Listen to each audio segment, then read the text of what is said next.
10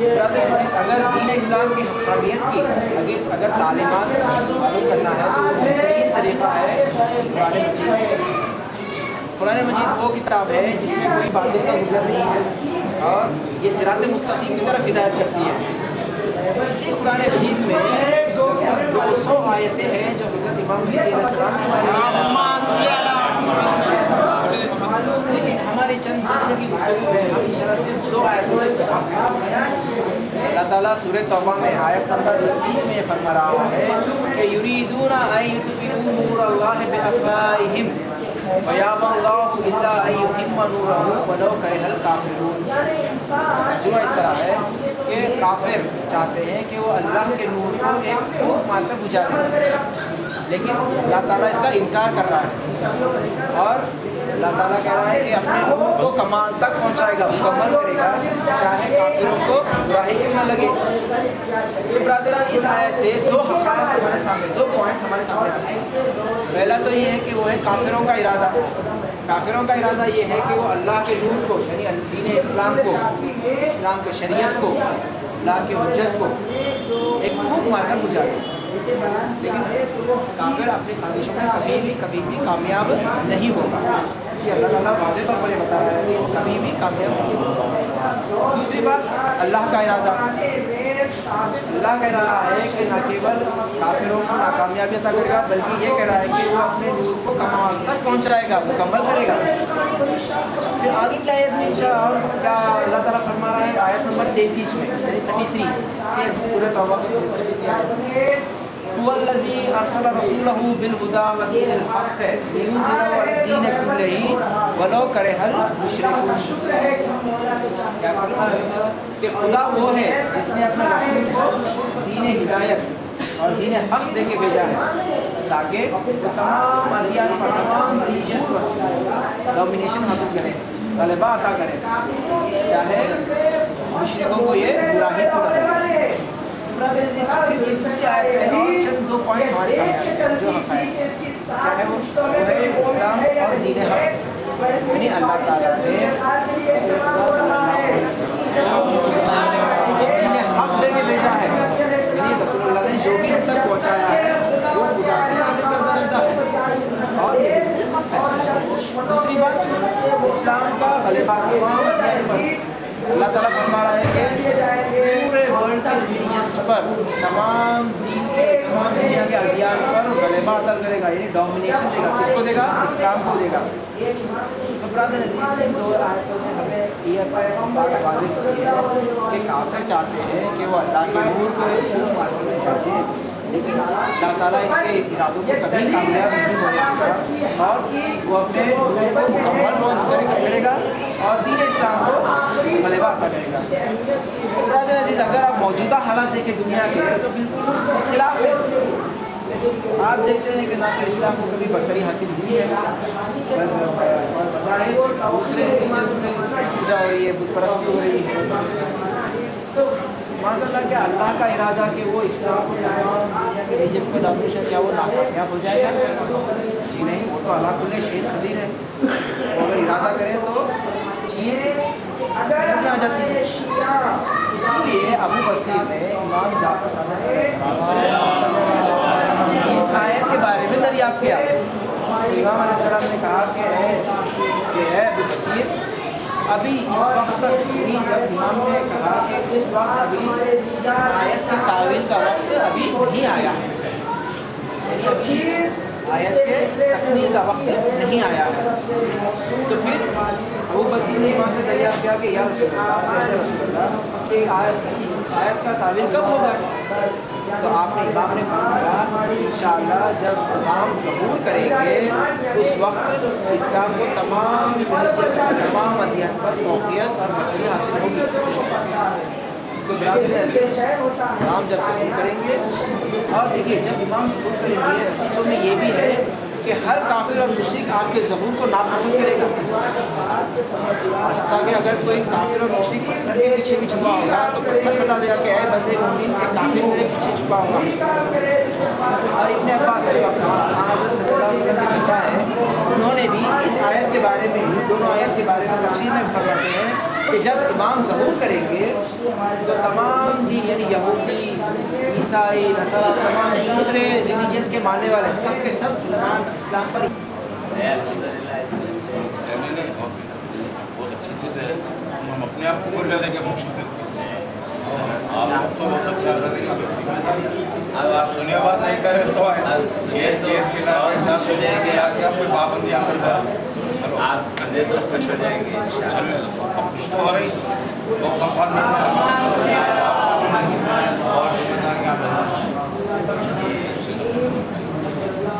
ہمارے سید محمد تفیظ پیاری علیہ الرحمٰن نے ہماری زمانہ غیبت میں کیا ذمہ داریاں ہیں اس کو اس کتاب مکیال المکارم فی فوائد الدعاء للغائب میں تذکرہ کیا ہے ان ذمہ داریوں کا.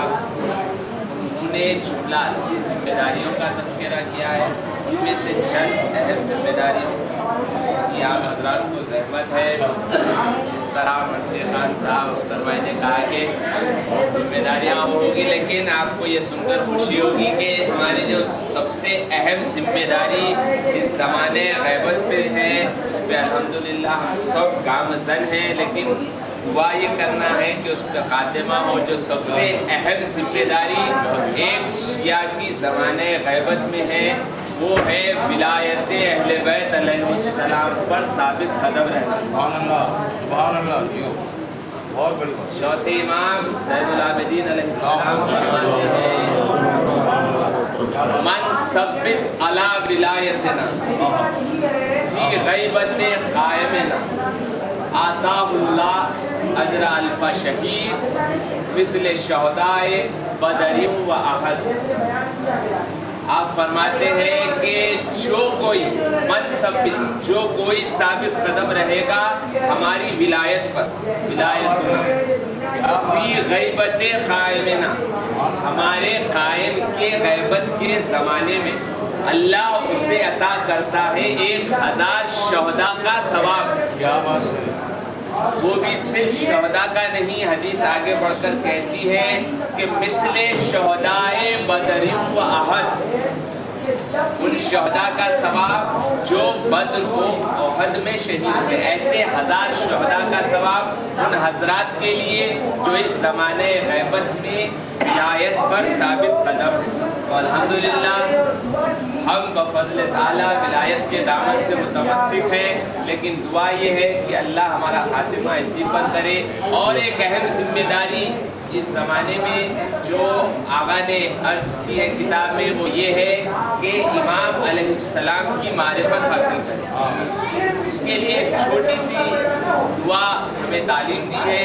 امام جعفر صادق علیہ السلام نے جب امام زمانہ علیہ السلام کی غیبت کا تذکرہ کیا تو آپ کے بزرگ مرتبہ صحابی سرارہ ابن عیون علیہ الرحمٰن نے سوال کیا کہ یبنا رسول اللہ میری جان آپ کے قربان اگر میں اس زمانے کو پاؤں تو مجھے کیا کرنا چاہیے.